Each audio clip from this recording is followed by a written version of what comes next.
Окей, Левски загуби от АЕК с 4-0, всъщност сините отпадат от Шампионска лига, отиват от груповата фаза на Лига Европа и всъщност още веднъж се убеждавам, че когато даден отбор играе с напрежение, винаги се случва най-негативното нещо. Всъщност най-важното нещо за мен бяха първите 15 минути, когато Левски не издържа, допусна два гола, след това до 30 минути резултатът беше 3-0 и всъщност Левски капитулира заради напрежението, което футболистите имаха в главите си. Но всъщност най-доброто нещо, което ми направи впечатление са феновете на Левски, които не спряха да подкрепят отбора до 90-та минута, не спираха да пеят и всъщност поздравления към всички фенове на Левски, които бяха в Атина.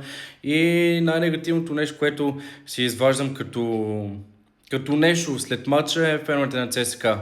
Много фенове на ЦСКА идват под мои видеа, започват да ми пишат и всъщност са чакали тази загуба на Левски, за да започнат да пишат негативни коментари. Вижте какво е нивото в българския футбол, вижте какъв е менталитета и точно заради това ЦСКА... Нищо добро не ви пожелавам, пичове. Това е към феновете на ЦСКА.